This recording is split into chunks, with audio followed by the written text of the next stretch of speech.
Welcome, Sylvie. Thank you so much for joining this call and to share your story with me and all the listeners. So maybe you can shortly introduce yourself and tell me like where were you in your divorce process when we started to work together and whatever you want to share about it. Okay. So hi, thanks for having me. I'm Sylvie. I'm 39, turning 40 this year. And I think just maybe interesting to share is that I had been together with my partner for almost 2 decades when we started working together. And so the moment that we started talking, it was last summer. Um, Last year, 2025, was actually a year for me where a lot started shifting. I often refer to it as an awakening in a way, which started at the beginning of the year and really came to a peak over the summer, where I started waking up and realizing things that had hurt me or that I'd accepted throughout the years, which actually had been stuck or buried deep down inside. And all of a sudden, that came flowing out. And yeah, as you do nowadays, you look a little bit on social media or on Instagram for some support or some messages. And that's how I came across your accounts, was very inspired, and so many things that you said or wrote really hit hard. And that's how we started working together. I should say I reached out to you. You were very quick in responding. And from there on, we worked together. Yeah. And when you say like things were like almost cracking open and awakening, like how did your days feel like back then? How did you notice this or what was changing or The summer was really, really hard. My days, I woke up in the morning and for some reason, it really feels like I'd been burying so much of my feelings and hurt, and that I no longer could. So I would wake up in the morning remembering um, things that had happened throughout the years, which weren't okay or felt in which I felt not accepted or not seen or um, criticized, and so that's my morning started off that way. So I was super emotional, and realizing that the next thing you do, or I did, was starting to wonder, like, is this acceptable? Should I have accepted this behavior? What do I do now? What does it mean about my relationship? Is this something that can be changed? Is it all okay? Because I also realized throughout the work that we've been doing that I'd been justifying or like rationalizing a lot of it, and that I'd been giving myself throughout the years a lot of pep talks of like, but it is a really good person that I'm together with, and he's very intelligent, and he's a high achiever, and he takes good care of our son, and I can be the happy person or the optimist for the two of us. If he's pessimistic so often of the time, that's fine. I can compensate for that. And at least someone who's that good or that high performing chooses to be with me. So that's a nice thing and make this work. And really a dedication of something I think I've learned when I was really small, but once you commit to something, you make it work. And those thoughts, which had been pulling me through the years, came up a lot throughout those days. And I started to fight a little bit with myself on that of like, is that really true? Should I really accept it this way? Yes or no? Yeah, it almost sounds like you were talking like I have to endure it, like I have Mhm. to keep going. Yes. Yeah. And I also realized throughout the weeks, once I started allowing for my feelings to be there, but to also really listen to them, how exhausted I was, because I really started realizing that it felt like I had gone to battle for years, been battling like every day. Yeah, yeah. Yeah, and once you see it, then it's like almost you feel how heavy it was. Like when you're in it and you're not really aware, it's still different. But once you really notice it, like then you feel like, oh my God, what a heavy weight on my shoulders. And Exactly. what was like the heaviest part for you at that point? Um, the heaviest in a way is realizing what you've accepted. That's one thing. Starting to know or see that you shouldn't have, but you did Mm. for the greater Mm. good in a way. Mhm. And probably also at that point, starting to see or starting to hear or believe that there is a way to choose your own happiness and choose yourself over someone else. But if you've never done that, it's really, really hard and really Mhm. difficult to see that you're allowed to do that. Um, Mhm. yeah. Yeah, because I think, remember the first time we got in touch that you also told me you were in process. I think you were with a therapist and you were really in the doubt of, am I allowed? Like, is this really okay? Or do I just have to go full in of my marriage? And everything was telling you like, I can't, it's over. But like, it was the part of the giving yourself permission that, yeah, you were really allowed to choose yourself in this story. Yeah, exactly. I was wondering a lot, like, should I, and that's also what the other therapists kind of pushed on me of like, you need to stay in it, stand up for Mm. yourself more, which you haven't been doing enough. Um, and once you do, then things will start to shift. And so that really triggered the hesitation or the doubt of, should I give my partner um, more time and space to change and adjust and make it work? And does that then mean that I'm not allowed to step away from it now if I haven't given him enough of that opportunity to do so? That was Mhm. really something Mhm. that I struggled a lot with. Mhm. And for which I now, and that was really a process to realize that we just weren't a match, or the way Mhm. we are now, or the way the person I am now, or want to be, or have been like craving to be for so long, just does not match up with the person I've been with for so. Mhm. Mhm. And realizing that has given me a lot of breathing space, because it Mhm. means that even though I know that the other person cares for me a lot and might have changed maybe a little bit, it would not in my core. That's been the realization that I felt that deep down in my core, we weren't aligned, or it didn't Mhm. feel like it has to feel. And that gave me that permission Mhm. to move. Yeah. Mhm. Or I Mhm. gave myself that permission to move based on that realization. Yeah, yeah, I think. And once you did it, it was like it shifted also quickly. Mhm.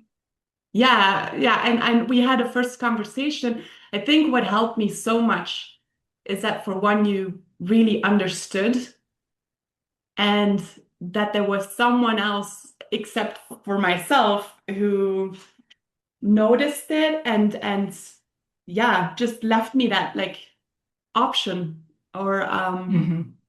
Mhm. yeah, the space to make that decision and to move. And once I saw that, yeah, I think we talked and maybe a day or two later, I made Mhm. my decision. I told my partner, you were a very big help in how to do that.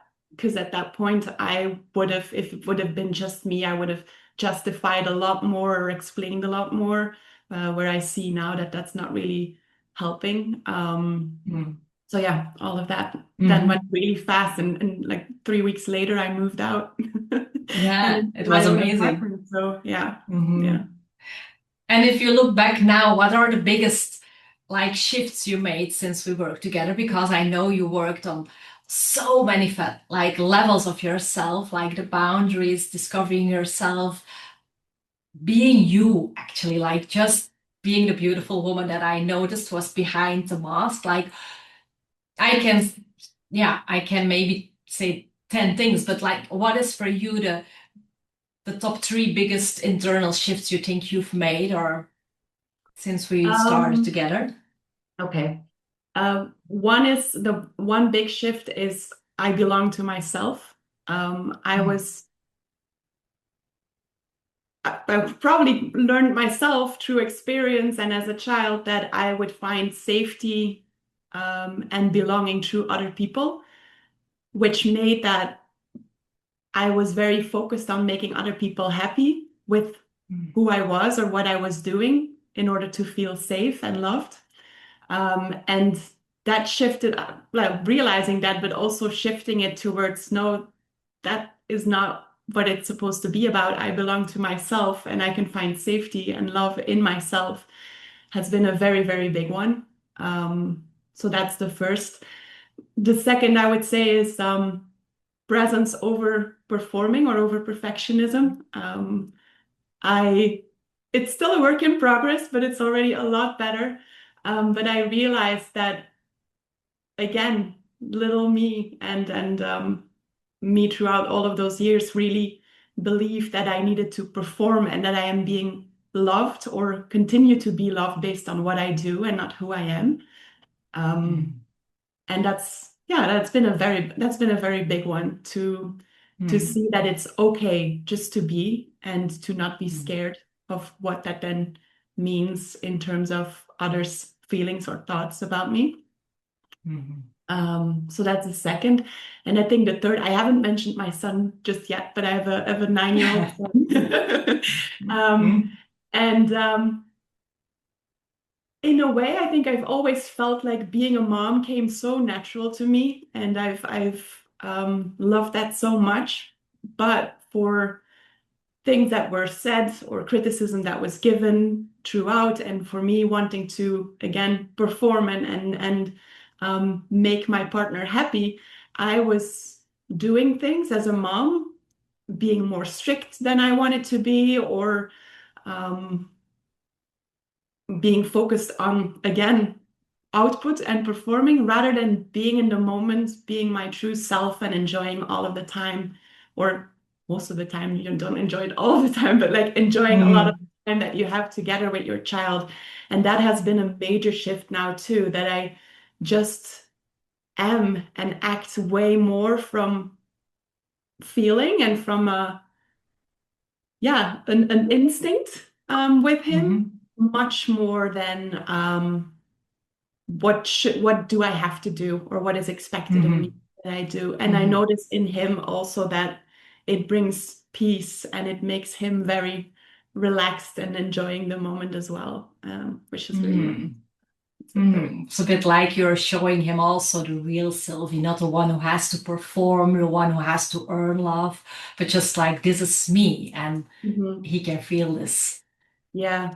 And he's Mm. I can have really nice conversations with him and he actually picks up on a lot more than you would initially think a child of 9 years old does. But he really has said things throughout the months to me of like, yeah, mom, now you started making decisions for yourself or for your own happiness. Or one day someone told him that his mom was super strong. And so I had a conversation with him about that after, and I said, like, what did you say? What did you think when they told you that? And it was like, yeah, of course I confirmed that it was the case. I said like, oh, what are you thinking about? And he was like, yeah, not only strong as you go to the gym and you work out, but also strong that you stand for what you believe and you choose what you need to Oh, choose.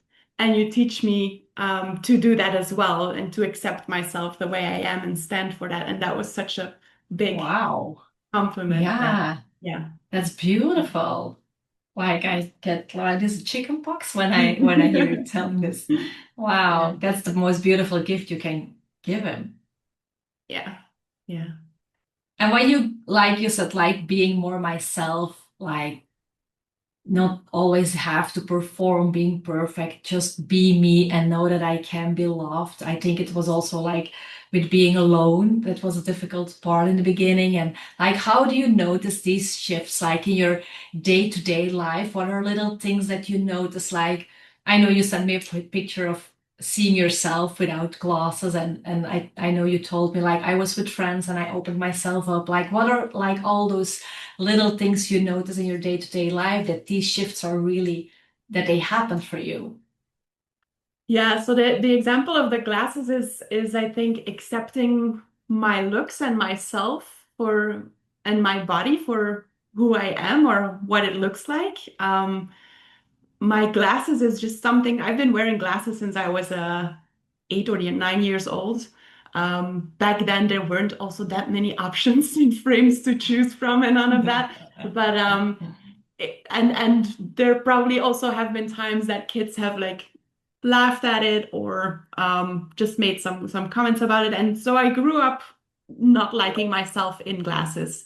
That's basically what happened. And I noticed that I realized now that throughout the years, I have always made sure that people do not see me in glasses. So I will wear my glasses at home in the evening or in the morning, but I will not wear them when I go outside or and so I was traveling for a long time, many hours, which I isn't good with the contacts in. So I was wearing my glasses, and for the first time, I took a picture of myself with my glasses on and posted it on my Instagram, and felt really good about it, which was a big Wow.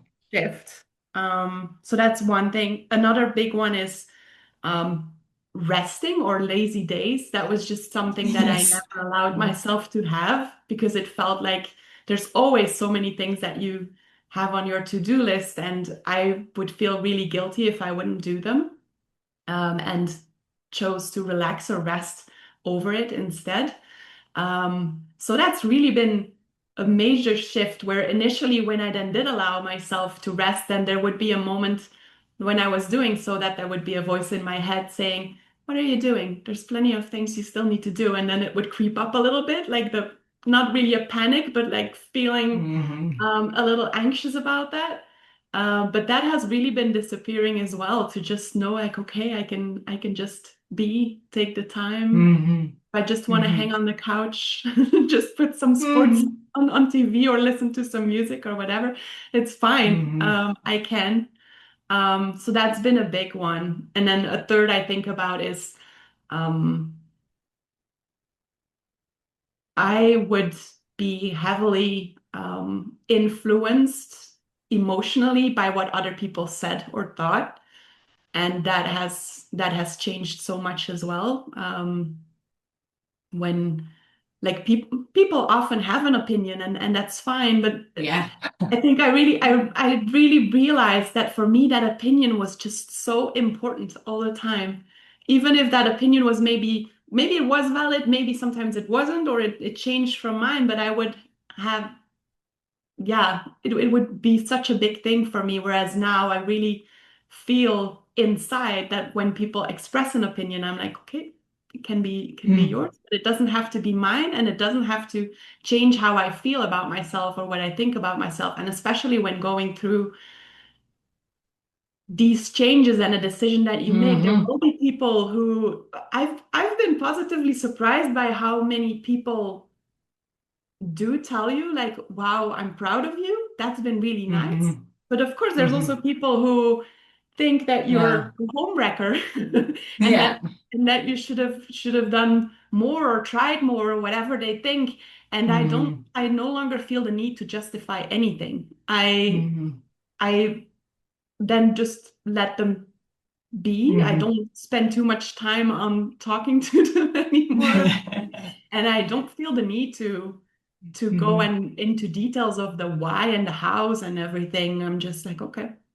And it doesn't continue to live within me afterwards either, which would have Hmm. been the case before. So Yeah, when I hear all this, then it feels like where you were before, like always on, always scanning, always doing your best, and now like relaxed, calm. I don't care if you don't like this. I'm following my own path. I take some rest. Like I'm like, oh my God, you must feel so much more like at ease with moments than before. Like it's more like chill. yeah, it really is. Yeah. Uh, yeah, I'm really happy like to Yeah. hear it because I know when we talk each week, but like when I hear you say it all together, I'm like, oh yeah, I can almost feel it in my body myself. Like everything is a little bit more like, okay, I can handle it, no worries, no voices coming up or creeping in, or like it's just I am me and that's okay. Hmm. Yeah, exactly. And do you know what actually helped you to shift this because you did therapy before, you did stuff before? Like, what was for you, or what were for you the things that you feel like these helped me most, or these cracked things open, or? For me, without a doubt, the tapping. So the tapping exercises that you have me do. Um, I think it's such a beautiful process of, well, me being very, very vulnerable and telling you what drives my days and my ways of thinking and my reaction to things. And sometimes that's really heavy, and you need to be Hmm. really open with yourself, but also with you, because again, Hmm. me in my performing mode would sometimes think like, oh, should I really tell Isabel about this? Because then she might think this or that.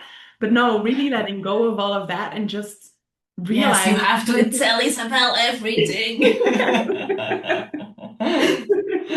but it's realizing that doing that Uh, helps you that much more than withholding anything, which basically often mm, comes down to like the deepest things. Um, yeah. and that's such a beautiful thing, because it makes that the personalized tapping that you create in that exercise hits home so hard. Like there's times when I do the tapping and that I like it hits the emotions and the subconscious thinking so hard within it, and I notice that every time I do it, there's something that shifts a little bit or is a different point of focus or attention within the messages.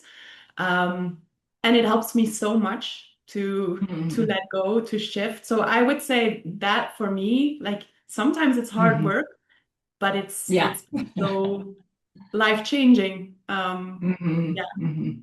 And in that, like I'm actually convinced that it wouldn't work with just anyone, but with you, the way you understand without me having to use too many words, or the way you can read sometimes what I'm thinking or how I'm feeling, or the questions you ask, which each time like to dig a little bit deeper or to think about like what's then really behind it. Yeah, it's you're so good at that too. Yeah. Yeah, After our sometimes. conversation, yeah, oh, sorry. Yeah. No, say. Yeah. No, after our conversations, I often find myself continuing to think about it and go like, yeah, maybe it's this or maybe it's that. And then I will reach out to you and that Mhm. it works really well. So, Mhm. Yeah, but you also did the work. Like, I think that's also very important to say. It's thanks to your own conviction of like, I want change. You did it. Like, okay, you do watch sport. I won't say it's not that you just watch Netflix. I am very happy that you just lay down and do nothing, but you really dive deeper. And when something comes on your way, you really, yeah, you do share it with me, or maybe I feel it and we go deeper in it, but you are doing the work. And I think that's also very, yeah, to be proud of for yourself. Like, you are doing it, even when it was hard, even when sometimes maybe pain comes up or something you did something difficult, but you did it. And I think that's, yeah, something you have to also celebrate for yourself. yeah. And then she got quiet. Well, thank you. We have to work on that one. Receiving compliments. Yeah. And what do you think, like, shifted maybe faster than you had expected, or something that you didn't like, yeah, knew that you could maybe change, or Mm, I think I always knew that I was strong, and it's a bit of contradiction, or it was a bit of a contradiction, because I knew I was strong, but still I wouldn't always feel like it or allow myself to be. Whereas if I look at what I've faced and what I've done and gone through throughout the years, it's almost all a testament of like to keep on going, to keep on shifting, to adjust, to be resilient. Um, but I just didn't allow myself to a little bit like the compliment you just said, like I will hear it, but Mhm. I was often driven by, but I can do better at this and I can do this. And so Mhm. focusing on what wasn't um, great or what still needed to change. And so I've much more come within a mentality, and I'd also do that in an exercise of by the end of the day, thinking about what did I achieve today? What am I proud of? And often I surprise myself because I'll first do a check-in with myself on how do I feel, and then I'm thinking like this was just a regular day. But then when I start taking the time to write it down and to think about it, I'm like, oh yeah, I did that. That was Mm. actually quite good. Yeah. And and I made this decision, or this is how I responded to this. Wow, that was so, um, yeah, look, mm, being more proud of myself, and not Mhm. just surpassing that and keep on looking forward and what needs Mhm. changing still, is a big one. Yeah. Mhm. Mhm. It's more seeing what you accomplished, what you did or doing instead of focusing on the gap or where you're not yet or what can be better or like then it's always to push. Like it's also exhausting. Yes. Yeah. And Mhm. it's, And before we started the call, you mentioned like how you had a call with your almost ex now. So when you look back on how you were and how you are now, like, can you describe maybe a moment where you feel like, oh, I reacted differently than the old me would have? Or Mhm. like, Yeah, the old me in everything she did put my partner's happiness and thoughts and feelings about it first.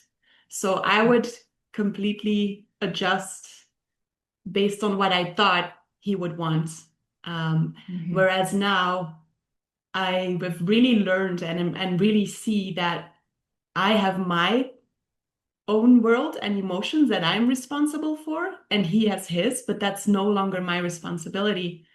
And I mhm, act from who I am and what I want and what I feel in a respectful way. It's not that you need to mhm. burn everything down, but in a respectful No. way. But I'm allowed to do that. And I no longer Mhm, need to go into overdrive mode or whatever it is to mhm, handle or to mhm, manage his emotions or mhm, feelings. That's mhm. actually a very, Mhm. very Like big you one. were almost like a chameleon changing his colors, like Yeah. whatever his color was, you almost change it, even if it wasn't your color at all. Exactly. Yeah. And now you can feel like I keep my color. Yes.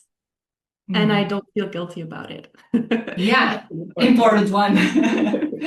And how Yeah. would you describe yourself, like the woman you are today? Like,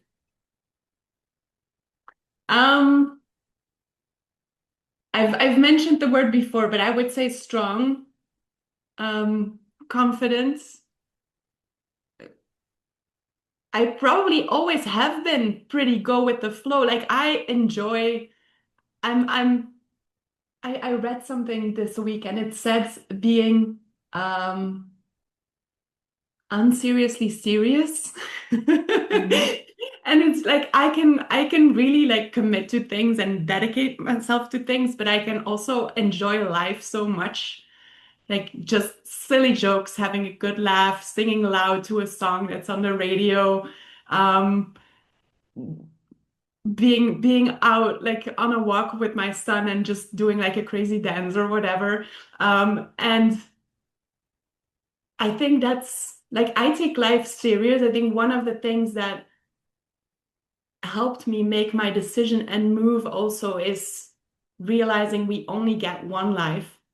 This is it. So we better do what we want to do with it and what makes us the mhm, happiest. And sorry, I seem a bit emotional.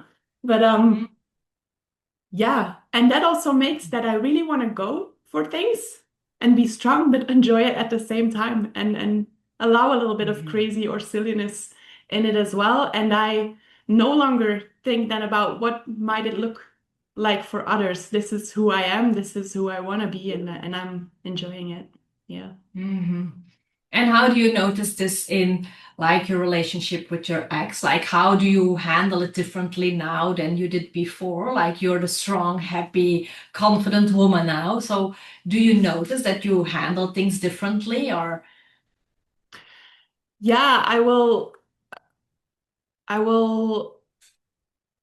before, when he would send a message, for instance, I would immediately feel inclined to check what the message was and to reply.